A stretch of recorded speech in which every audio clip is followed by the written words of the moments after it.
If you're researching senior living communities in Santa Barbara, you may come across something called a life care community. These communities operate very differently from traditional retirement housing because they allow residents to move through multiple levels of care while staying in that same community. But they also have a very different financial structure. And in this video, I would like to explain how life care communities in Santa Barbara work so that families can better understand this option. Before we get into it, I'm going to introduce myself. Hi, I'm Melissa Tierney. I am a realtor here in Santa Barbara with Keller Williams, and I'm a Keller Williams certified real estate planner and senior transition specialist here in Santa Barbara. I work with seniors and their families to help navigate major housing transitions later in life, including downsizing, retirement, housing decisions, and also selling those long-term, long-held family homes. I got my start in real estate when I worked with my family on downsizing my grandmother. And ever since, I've been working and consulting with families on those decisions. In the previous video, I discussed the cost of senior living here in Santa Barbara. I gave a few examples. Obviously, there are a lot more, but there's a little bit of information there. But really, it's one of the most important questions that families ask when evaluating retirement housing. So, side note, if you find this information helpful, please give a thumbs up below so that more families in Santa Barbara can find it. And feel free to leave a comment below if you're currently researching senior living options for yourself or a loved one. So, just getting right into it, life care communities are sometimes referred to as CCRCs, continuing care retirement communities.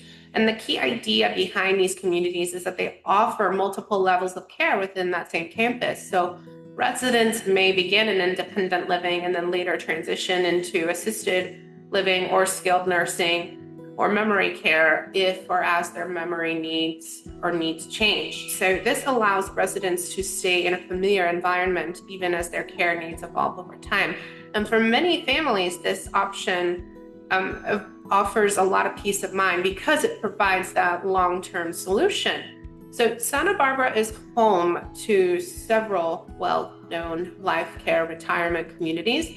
Two of the most recognized examples are Casa Dorinda in Montecito and Valle Verde, also known as Valverde. That's how they say it here, Valverde in Santa Barbara. Both communities offer independent living resources, residences, along with additional levels of care within the same campus. Residents typically move into the community while they're still active and independent with the understanding that additional care options are available if needed.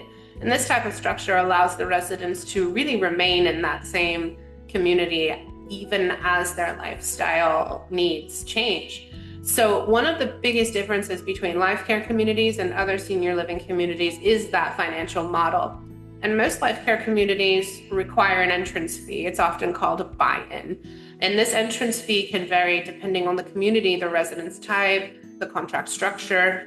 In addition to that entrance fee, residents typically pay the monthly service fees that cover housing, dining, and other services. The entrance fee often provides access to future care within the community if it becomes necessary. And so because these financial structures can vary so widely between communities, families often spend time evaluating different contract options before making a decision. And so I know the buy-in at Maravilla can be anywhere from $450,000 up to $2.5 million. Valverde's buy-ins are going to be a few $100,000, close to $1 million. It just depends on a lot of things. Not a CCRC, but still a big retirement community here in town is also San Marcan, and their buy-in can be anywhere from a few $100,000 to close to $1 million.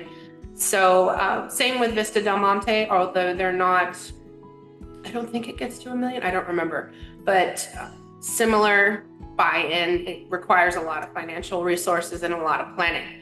Now, there are several reasons why seniors choose life care communities, and one of those biggest advantages is the continuity. Residents can remain in that same community, as I said, as their needs evolve, rather than needing to relocate to a completely different community and doing that 602 form again and all the other things required with relocating to a different community.